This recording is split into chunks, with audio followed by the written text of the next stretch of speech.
এরপর জাতীয় সংসদের মাননীয় স্পিকার হাফিজউদ্দিন আহমেদ বীর বিক্রম মহামান্য রাষ্ট্রপতির দায়িত্ব গ্রহণ করেছেন এবং আপনারা জানেন ৫৪ অনুচ্ছেদ অনুযায়ী নতুন রাষ্ট্রপতি নির্বাচিত হওয়ার আগ পর্যন্ত তিনি এই দায়িত্ব পালন করবেন। কারণ আপনারা এটা নিশ্চয়ই জানেন, নতুন রাষ্ট্রপতি নির্বাচনের জন্য সংসদ থাকতে হবে, সংসদের অধিবেশনে সংসদ সদস্যদের ভোটে তিনি নির্বাচিত হবেন। খাদ্য মন্ত্রণালয়, আপনারা এইটা খুবই খেয়াল করছেন নিশ্চয়ই, যে সরকার নিরাপদ খাদ্য নিশ্চিত করার জন্য খুবই গুরুত্ব দিয়ে কাজ করছে এবং সম্প্রতি ৩টা প্রতিষ্ঠানের ৩টি পণ্য বাজার থেকে প্রত্যাহারের নির্দেশ দেওয়া হয়েছে, যেখানে মাত্রাতিরিক্ত প্রিজারভেটিভ দেওয়া হয়েছে। আমরা দীর্ঘদিনের এই সমস্যাটা রয়েই গেছে, এটা নিয়ে একদম সমন্বিত একটা পরিকল্পনা করা হচ্ছে, সেটা দিয়ে আমরা আশা করি ভবিষ্যতে খুব ভালো কিছু করা যাবে। খাদ্য গুদাম সমূহের মজুদ বাড়ছে, বর্তমানে ২৩,৯৬,৭৫৩ মেট্রিক টন খাদ্যশস্য মজুদ আছে, যা ইতিহাসে সর্বোচ্চ। নিম্ন মধ্যম আয়ের মানুষের জন্য যে ওএমএস কার্যক্রম আছে সেটা চলছে। বর্তমানে ওএমএস কর্মসূচির আওতায় প্রতিদিন ১,১৯৫ মেট্রিক টন চাল এবং ১,৪৪৩ মেট্রিক টন আটা বিক্রি করা হচ্ছে। ভর্তুকি মূল্য আমরা প্রায় এই কথাটা বলি, সরকার দেশের অর্থনীতি অনেক বেশি ভালো হয়ে ওঠার আগ পর্যন্ত যে প্রান্তিক মানুষ আছে তাদেরকে কোনো না কোনো ফর্মে বা নানা ফর্মে সাহায্য করে যেতে চায়।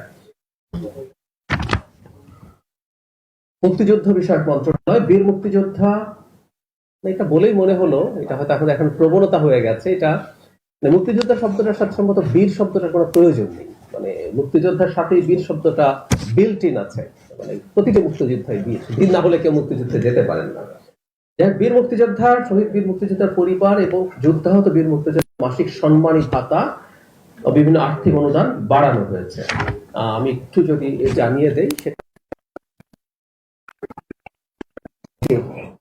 ক্যাটাগরি শহীদ মুক্তিযোদ্ধা, মুক্তিযোদ্ধা, এখানে আপনার বলা কোন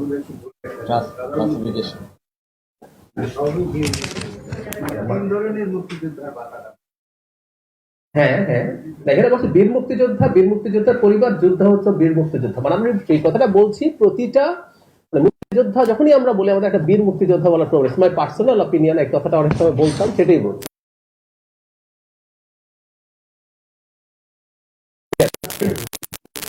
আচ্ছা, এখন কি দাঁড়াচ্ছে, নতুন প্রজ্ঞাপন অনুযায়ী খেতাবপ্রাপ্ত বীর মুক্তিযোদ্ধাদের মধ্যে বীরোত্তম খেতাবধারীরা মাসে ৩০,০০০ টাকা সম্মানী ভাতা পাবেন, উৎসব ভাতা ১০,০০০, মহান বিজয় দিবস উপলক্ষে ৫,০০০, বাংলা নববর্ষ হিসেবে ২,০০০। বীর বিক্রম এবং বীর প্রতীক খেতাব যারা পেয়েছেন তারা ২৫,০০০ সম্মানী এবং তাদের অন্যান্য সম্মানীও বেড়েছে। নতুন হার অনুযায়ী শহীদ বীর মুক্তিযোদ্ধার পরিবার মাসিক ২৩,০০০ টাকা মূল সম্মানী ভাতা, ২,০০০ টাকা চিকিৎসা ভাতা, খাদ্য ভাতা ৫,০০০ টাকা, উৎসব ভাতা ২৩,০০০ টাকা, বাংলা নববর্ষে ২,০০০ টাকা পাবেন। এভাবে তাদের ভাতা বৃদ্ধি করা হয়েছে।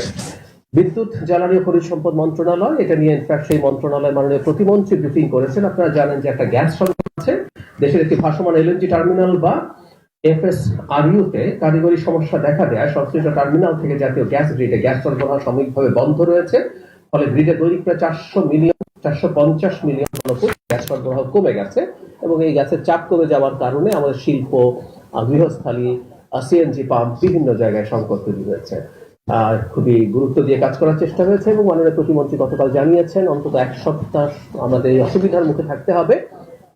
আমরা অন্তত এখন পর্যন্ত এই সংকটগুলোকে আগের সমস্যার সাথে অ্যাট্রিবিউট করতে পারি। আমরা আগে ক্ষেত্রে আসলে খুব ব্যবস্থা নাই বলেই এই সংকটগুলো হচ্ছে।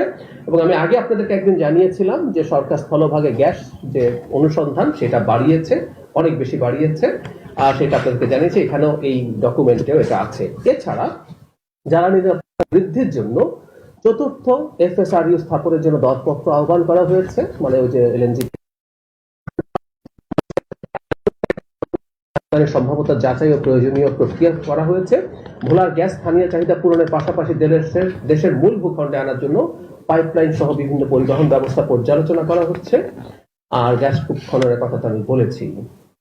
রেলপথ মন্ত্রণালয় ২০২৫-২৬ অর্থ বছরে মোট আয় করেছে ২,০৬৬,৩৮,০০,০০০ টাকা, ২৪-২৫ অর্থ বছরে করেছে ১,৮৪৫ কোটি টাকা, অর্থাৎ বিগত বছরের তুলনায় ২২১ কোটি টাকা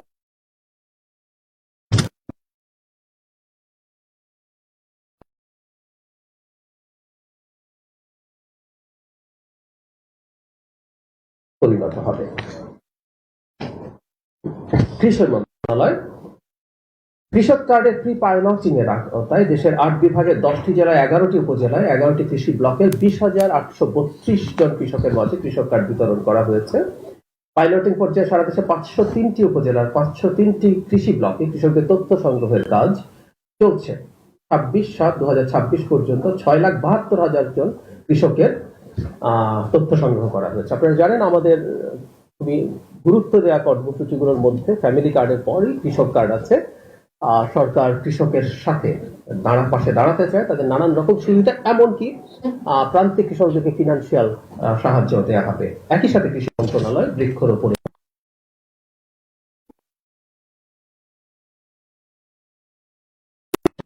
অর্থ বছর সরকার এর মধ্যে পণ্য রপ্তানির জন্য 55.2 এবং উভয় খাতেই 15% প্রবৃদ্ধি অর্জনের লক্ষ্য নির্ধারিত হয়েছে। শিল্প মন্ত্রণালয় সরকার মাইক্রো, ক্ষুদ্র ও মাঝারি উদ্যোক্তাদের আরো প্রায় 440 কোটি টাকার বেশি ঋণ দেবে এসএমই ফাউন্ডেশন। এটা একটু জরুরি। আমাদের এই সরকার দায়িত্বে আসার পর থেকে কর্মসংস্থানের কথা রিপিটেডলি বলেছে। কিন্তু বাংলাদেশে যদি একটা সমস্যার কথা কাউকে বলতে বলা হয়, আমার মনে হয় সবাই এক বাক্যে কর্মসংস্থানের কথাই বলবেন। ওটা থেকে এরপর আরো অনেকগুলো সমস্যা আসলে সমাজে তৈরি হয়। তো সেটাকে খুবই গুরুত্ব দেওয়া হচ্ছে। এই যে কৃষিতেও যখন আমরা প্রচুর প্রণোদনা দেওয়ার চেষ্টা করছি, এর মানে হচ্ছে ওখানে যেন কর্মসংস্থান তৈরি হয়, একইভাবে এখানেও সেই চেষ্টা হবে। এখানে একটা জিনিস একটু জানিয়ে দেওয়া দরকার, এখানে পুরো প্রসেসটা আছে, আপনারা কাইন্ডলি একটু দেখবেন। আমি অনুরোধ করি এই প্রসেসটা নিয়ে যদি আপনারা একটু জনগণকে জানান ভালো হবে। তবে একটা উল্লেখযোগ্য ব্যাপার হচ্ছে করা হবে না। গ্রাহক পর্যায়ে ঋণ পরিশোধের সময়সীমা হবে সর্বোচ্চ 4 বছর। গ্রাহক ব্যাংক সম্পর্কের ভিত্তিতে 6 মাসের গ্রেস পিরিয়ড সহ 48টি মাসিক কিস্তিতে পরিশোধ করতে হবে। মোট ঋণের 25% নারী উদ্যোক্তাদের মাঝে এবং 20% এসএমই ক্লাস্টারের উদ্যোক্তাদের মাঝে বিতরণ করা হবে। তার মানে যিনি 10 লাখ টাকায় বাংলাদেশে এখনো পর্যন্ত কিছু ব্যবসা শুরু করার মতো ভালো অর্থ বলে আমরা মনে করি। তো প্রকৃত উদ্যোক্তারা এটা মশরুবাদ গ্রহণ করার মাধ্যমে ভালো কিছু করতে পারবেন। আমি আবারও বলছি, এই প্রকল্পটা আমি এক্সপেক্ট করি আপনাদের দিক থেকে একটু বিস্তারিতভাবে জনগণের সামনে উপস্থাপিত হোক।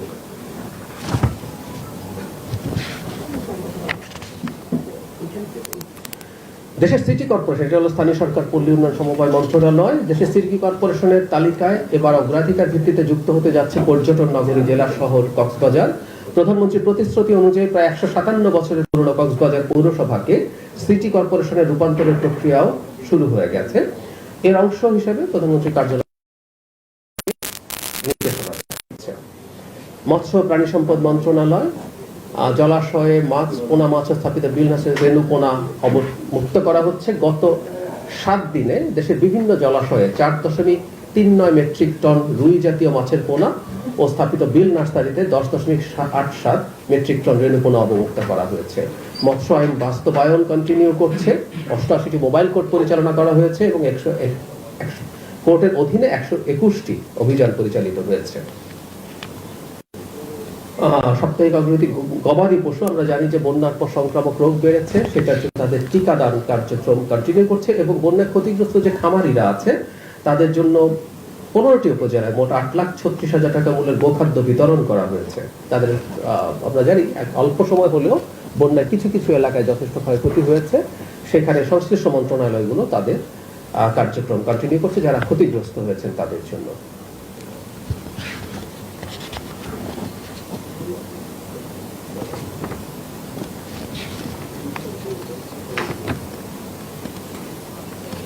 ত্রাণ ও দুর্যোগ মন্ত্রণালয় 26 অর্থ বছরে 1500 কিলোমিটার খাল পুনঃখননের তালিকা প্রণয়ন করা হয়েছে। আমাদের অনেকগুলো প্রকল্পের মতো কার্ডের সাথে বৃক্ষরোপণ আছে এবং খাল খননকে সরকার খুবই তার গুরুত্বপূর্ণ একটা কর্মসূচি বলে মনে করেন, সেটা কন্টিনিউ করছে। বেসামরিক বিমান পরিবহন ও পর্যটন মন্ত্রণালয় পুনরায় চালু হয়েছে বিমান বাংলাদেশ এয়ারলাইন্সের ঢাকা নারিতা সরাসরি ফ্লাইট, যা 1 বছরেরও বেশি সময় বন্ধ ছিল। বিমান এবং পর্যটন মন্ত্রী আপনি যখন জানিয়েছেন না, এটা অবশ্যই লাভজনক হবে। ডাক টেলিযোগাযোগ ও তথ্য প্রযুক্তি মন্ত্রণালয় তারা আপনারা জানেন বিভিন্ন এয়ারপোর্টগুলোতে ফ্রি ওয়াইফাই এর কর্মসূচি কন্টিনিউ করছেন, রেল স্টেশনগুলোতে করছেন, সেটা কন্টিনিউ করছে। এখন পর্যন্ত এখানে মানে যেগুলোতে হয়েছে Cox's Bazar international airport, Shah Makhdum airport, Saidpur airport, Osmani international airport, Shah Amanat international airport, Shahjalal airport, Dhaka airport railway station, Cox's Bazar railway station, Kamalapur railway station, Sylhet railway station এবং চট্টগ্রাম রেলওয়ে স্টেশনে ফ্রি ওয়াইফাই সেবা চালু করা হয়েছে। এবং হাওর বাওরের যে জায়গায় আসলে যথেষ্ট সেবা থাকে না, সেখানে এখন পর্যন্ত 1195টি হটস্পট চালু করা হয়েছে, এই যে অঞ্চলগুলো যাতে কানেক্টিভিটিতে থাকতে পারে। আপনারা জানেন কয়েকদিন আগে এই সপ্তাহের মধ্যেই বিজ্ঞান ও প্রযুক্তি মন্ত্রণালয়, বাংলাদেশ সেমিকন্ডাক্টর ইন্ডাস্ট্রি অ্যাসোসিয়েশনের যৌথ উদ্যোগে নভ থিয়েটারে তাদের একটা ব্যাপী ন্যাশনাল সেমিকন্ডাক্টর সিম্পোজিয়াম করেছেন। মাননীয় প্রধানমন্ত্রী সেখানে উপস্থিত থেকে আগত গবেষক, বিজ্ঞানী, অধ্যাপক, শিল্পোদ্যোগরা অনেকেই ছিলেন। আমরা নিশ্চয়ই জানি একটা সময় বলা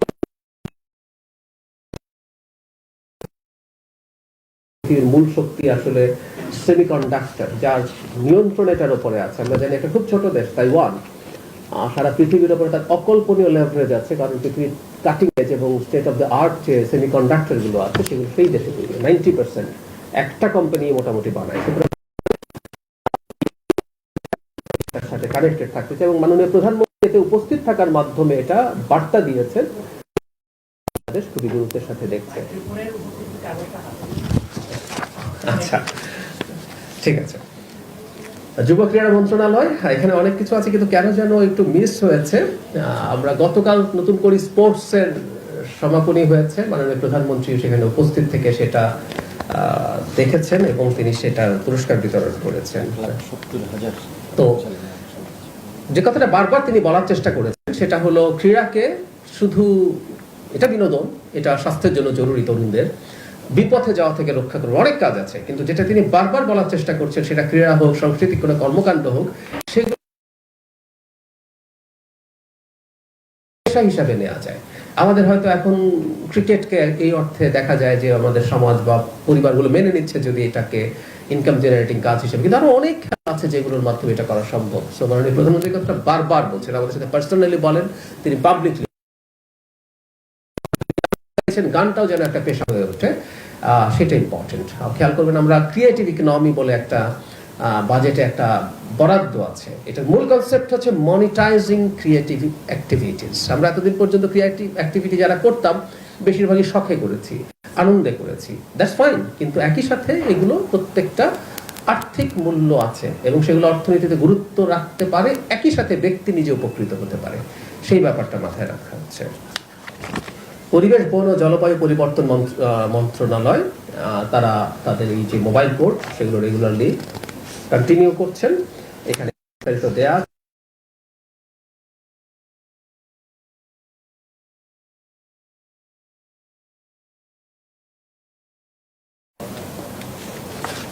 পলিথিন, যেখানে অবৈধ পলিথিন উদ্ধার করা হয়েছে এবং যেখানে যেখানে পরিবেশ আইন লঙ্ঘন হয়েছে সেটার বিরুদ্ধে কাজ করছেন, বন্যপ্রাণী উদ্ধার করছেন, সেগুলো তারা কন্টিনিউ করছেন। পরিকল্পনা মন্ত্রণালয় 14,041 কোটি টাকার 8টি প্রকল্প একনেক সভায় অনুমোদন হয়েছে। এর মধ্যে সরকার নিজস্ব অর্থায়নে 10,494 কোটি 21 লক্ষ টাকা এবং প্রকল্প ঋণ 3,550 কোটি টাকা। আর মধ্যে হচ্ছে এর মধ্যে কতগুলো প্রজেক্ট আছে আপনার, এর মধ্যে বিভিন্ন রকম, যেমন সড়ক উন্নয়ন আছে, যেমন সেতু আছে, অনুসন্ধান কূপ আছে। আমি আগে একটু বলে এসেছিলাম যে সরকার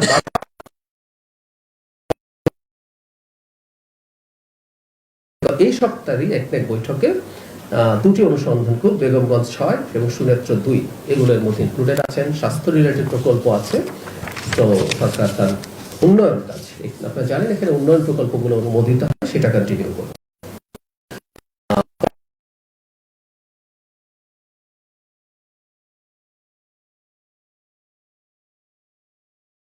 অনেকগুলো দেশের উপর এটি ইম্পোজড হয়েছে। অল্প কিছু দেশ যারা সবচেয়ে কম, মানে 10% পেয়েছে 17টা দেশ, এর মধ্যে বাংলাদেশ একটা, বাকি দেশগুলোর উপরে 12.5% ট্যারিফ ইম্পোজড হয়েছে। এবং আপনারা নিশ্চয়ই জানেন এটা, বাংলাদেশ এখনো মানে এই 10% শুল্ক খুব এক্সট্রা না।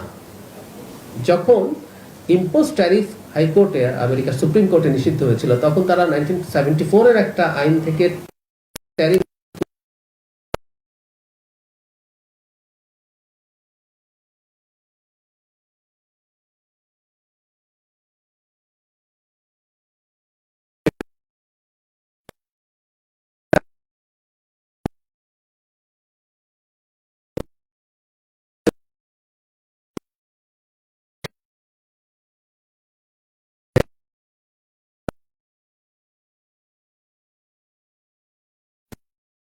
আছেন, র্যাব আছেন, বর্ডার গার্ড আছেন, কোস্ট গার্ড আছেন, সবাই মিলে তারা কন্টিনিউ করছেন এবং সাকসেসফুল। আমি মনে করি বাংলাদেশের আইন শৃঙ্খলার অবস্থা তুলনামূলকভাবে এখন অনেক ভালো আছে। একটা দেশ, বড় দেশ, এবং আমাদের গণঅভ্যুত্থানের পরে পুলিশ বাহিনীর যে অবস্থা হয়েছিল সেটা কাটিয়ে উঠে তারা এখন ভালো পারফর্ম করছেন এবং আমরা জনগণও যেন তাদের পাশে দাঁড়িয়ে তাদেরকে সহযোগিতা করি, কারণ নিরাপত্তা একটা অত্যন্ত জরুরি ব্যাপার।